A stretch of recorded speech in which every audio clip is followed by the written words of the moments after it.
Hello student, myself Ravin Kumar. Welcome to Suhagi public school खटिया Rewa MP। आज हम biology class में क्लास 12th में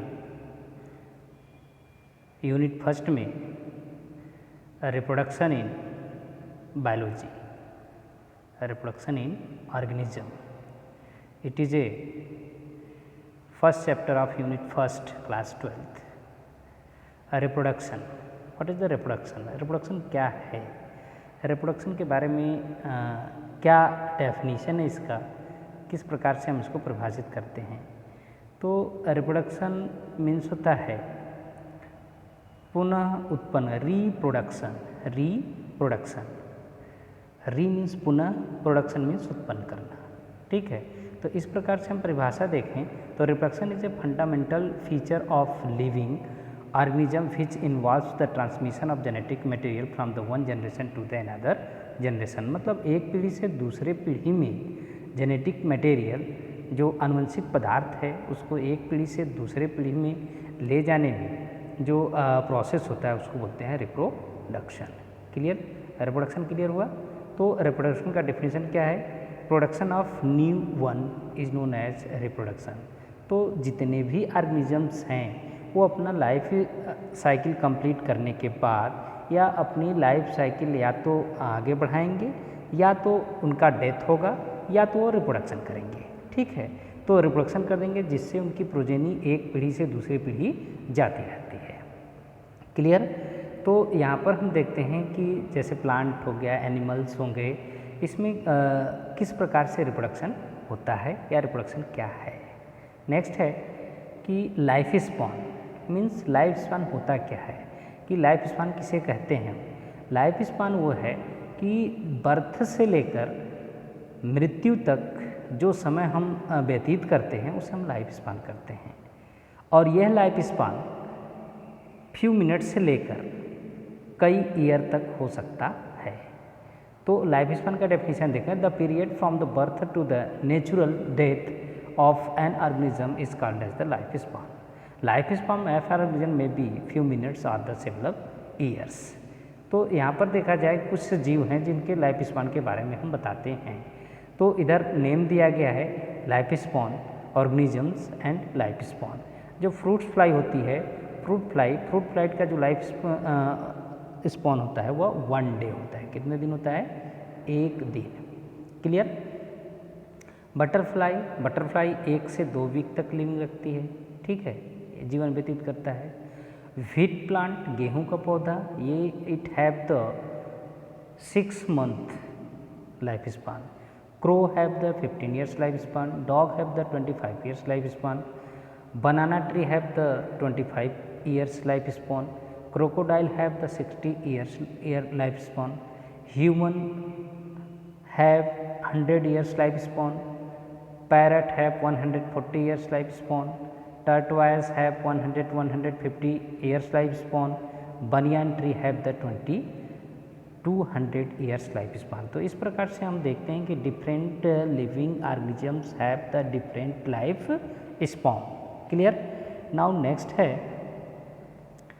लाइफ स्पान, मतलब फेज ऑफ लाइफ। तो हम जितने जीवन में जो जीवन चक्र है, मीन्स कह लीजिए कि लाइफ स्पान है, उसको हम जो है कि क्या कहेंगे, कई स्टेजेज में बदला होता है, बटा होता है, जिसे हम क्या कहते हैं लाइफ फेजेस या फेज ऑफ लाइफ।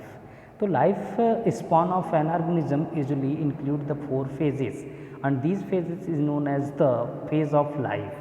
तो first phase is the juvenile phase. Juvenile phase is the period from the birth to the sexual maturity of an organism is known as the juvenile phase, is known as the juvenile phase। Clear? And reproductive phase and reproductive phase or the maturity phase। After the juvenile phase, the maturity phase is start, means reproductive means young ones, जो young अवस्था होती है उसे हम क्या कहते हैं? Reproductive phase या मैच्योरिटी फेज। क्लियर?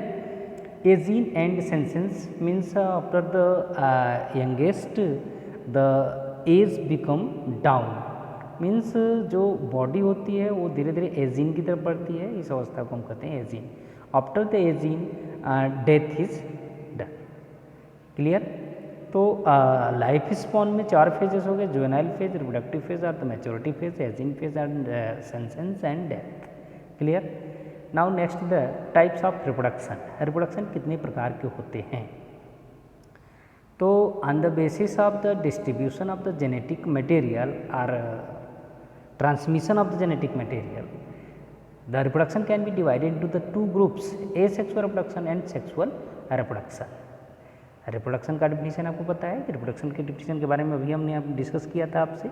अब इसके बारे में हम बात देखते हैं कि ये आपका जो है कि रिप्रोडक्शन के प्रकार, means it is a sexual reproduction और it is a sexual reproduction. तो first of all we discussed about the asexual reproduction.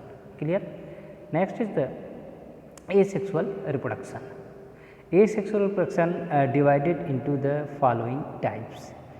उससे पहले हम ये जान लेते हैं कि asexual reproduction होता क्या है।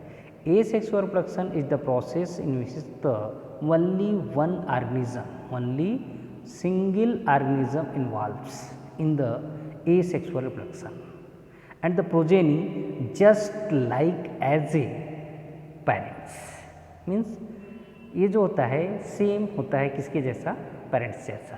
ठीक है। तो asexual reproduction divide into the following types. The first one is the fusion, means विखंडन। क्लियर। फ्यूजन में 2 प्रकार का फ्यूजन होता है, एक बाइनरी फ्यूजन होता है, एक मल्टीपल फ्यूजन होता है।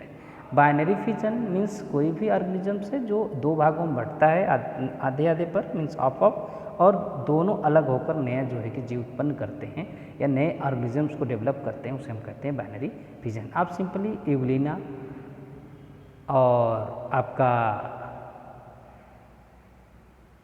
अमीबा में सिंपली आपको देखने को मिल जाता है binary fusion. Clear. Body divide होती है 2 भागों में और जो है कि दोनों अलग होकर नए जो है कि जीव को उत्पन्न कर देते हैं, नए ऑर्गेनिज्म बनाते हैं। मल्टीपल, ये Plasmodium vivax, it is a species of the amoeba. ठीक है। Plasmodium vivax, it have the multiple division, ये कई प्रकार से जो है कि कई भागों में बढ़ता है, अपना जो है संख्या बढ़ाता है। नेक्स्ट है फ्रैगमेंटेशन। फ्रैगमेंटेशन आप देखे होंगे कि जो तालाब होते हैं, पुराने तालाब होते हैं, उसमें आपको हरे हरे सिल्क जैसे जो है कि धागे दिखाई देते हैं, उसको कहते हैं हम spirogyra. Spirogyra breaks down into the small pieces and each fragment have the ability to develop the new one। मतलब सपोज दैट ये स्पायरोगायरा है और ये जो है कि छोटे छोटे टुकड़े में कट जाए और एक एक टुकड़ा के पास जो है कि अलग होकर नए जो है कि प्लांट्स को जनरेट करता है, उसे हम कहते हैं फ्रैगमेंटेशन।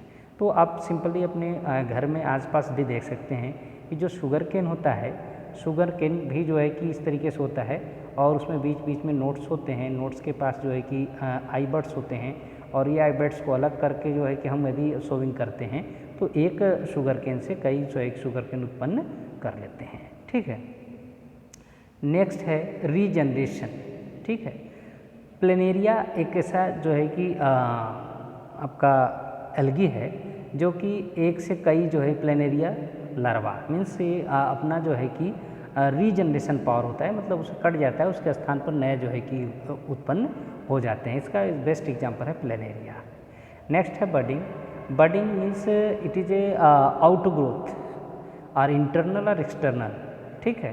तो बडिंग जो होती है वो जैसे suppose that it is a body, ठीक है, यहाँ पर कोई आउट ग्रोथ निकला और ये अलग होकर के नए जो है कि ऑर्गेनिज्म को उत्पन्न करता है, तो उसे हम कहते हैं बडिंग। तो बडिंग 2 प्रकार की होती है, एक्सटर्नल बडिंग और इंटरनल बडिंग। एक्सटर्नल बडिंग में आप हाइड्रा देखे होंगे, हाइड्रा जिसे धनुष रावण भी कहा जाता है। तो यहाँ पर जो है कि उसके प्रत्येक खंड से जो है कि एक नए जो है कि हाइड्रा को उत्पन्न किया जा सकता है या करते ही है। ठीक है।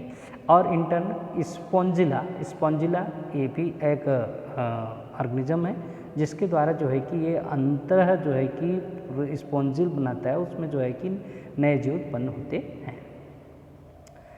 नेक्स्ट है वेजिटेटिव रिप्रोडक्शन। वेजिटेटिव रिप्रोडक्शन, अब vegetative reproduction means any body parts detached from the main body and have the ability to develop the new one is known as the vegetative reproduction। Means शारीरिक भागों से यदि किसी भी जीव की उत्पत्ति होती है या प्लांट्स की उत्पत्ति होती है, उसे हम वेजिटेटिव प्रोपागेशन कहते हैं। तो सबसे पहले हम देखते हैं वेजिटेटिव प्रोपगेशन कई प्रकार के होते हैं। पहला है रनर। रनर मीन्स वो प्लांट्स जो होता है आपका ऐसे करके रन करता है और प्रत्येक टुकड़े को अलग करेंगे तो नया प्लांट्स तैयार हो जाता है। इसका बेस्ट एग्जांपल है मिंट। क्लियर। नेक्स्ट है आपका rhizome. Rhizome means staminal part या राइजोम अलग होकर के नया उत्पन्न करता है। जैसे आप अदरक देखते हैं, जिंजर इस प्रकार, ये जिंजर क्या है, राइजोम ही है। इसको अलग करने पर या ये अलग अलग टुकड़े करके लगा देते हैं हम तो नया जो है कि प्लांट्स तैयार हो जाता है। नेक्स्ट है लीफ बर्ड। लीफ बर्ड में आप बेस्ट एग्जांपल है ब्रायोफिलम। ये स्ट्रक्चर आपको दिखाई दे रहा है ब्रायोफिलम का। इसके बर्ड्स के जो किनारा है उस पर जो है कि नए नए पौधे ग्रो किए हुए हैं। तो इसको अलग करके यदि हम सोइंग करते हैं तो ये जो है कि आपका उत्पन्न हो जाता है। ठीक है। अब उसके बाद देखते हैं हम जो है कि tuber. Potato is a tuber. ठीक है, ये पोटैटो है। इसमें देख रहे हैं कि बीच बीच में आई बड्स हैं और यही आई बड्स अलग जो है कि सोइंग करने पर जो है कि नए पौधे को उत्पन्न करते हैं। तो इसको कहते हैं बाई ट्यूबर। तो बेस्ट एग्जाम्पल पोटैटो। ऑफसेट। ठीक है, इचोरनिया, ये आपका एचोरनिया है। ऑफसेट ये भी अलग होकर जो है कि नए प्लांट्स को उत्पन्न करता है। नेक्स्ट है आपका बल्बिल। ठीक है, बल्बिल भी अगाव, ये आपका जो है कि बल्बिल्स निकलता है इसमें से और ये अलग होकर नए पौधे को उत्पन्न करता है। तो इस प्रकार से वेजिटेटिव रिप्रोडक्शन में हम ये देखते हैं कि यहाँ पर जेनेटिकल रिकॉम्बिनेशन नहीं होता है, केवल जो है कि बॉडी ये अपनी संख्या ये बढ़ाते हैं। ठीक है। नेक्स्ट है एसेक्सुअल रिप्रोडक्शन। रिप्रोडक्टिव स्ट्रक्चर्स तो by zoospore, by conidia, by bird, by gemmules. तो these are the types of the asexual reproductive structure. Chlamydomonas is the best example of the zoospore. Conidia is the Penicillium is the best example of the conidia, biconidia, reproduction by the conidia या asexual reproductive structure.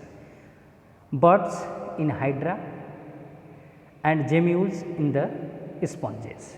तो sponges में क्या बनते हैं, gemmule, और ये sponges जो है कि जेम्यूल्स अलग होकर नए जीव को उत्पन्न करते हैं। बर्ड्स नए को, कोनिडिया नया को, और प्रत्येक जूस्पोर नए जो है कि जीव को उत्पन्न करता है। ठीक है। तो इस प्रकार से आज हमने देखा आपका वेजिटेटिव और आपका एसेक्सुअल रिप्रोडक्शन क्या है, रिप्रोडक्शन की कॉन्सेप्ट क्या है। अब हम नेक्स्ट क्लास में हम देखेंगे जो है कि सेक्सुअल रिप्रोडक्शन। ओके। यदि कोई क्वेश्चन है आपका तो कमेंट्स बॉक्स में जाकर आप जो है कि अपना कमेंट्स लिख सकते हैं, क्वेश्चन लिख सकते हैं, या बाय व्हाट्सअप आप जो है कि व्हाट्सअप कर सकते हैं अपने क्वेश्चन को और उसका आंसर हम आपको आपके व्हाट्सएप पर दे सकते हैं। क्लियर। Thank you.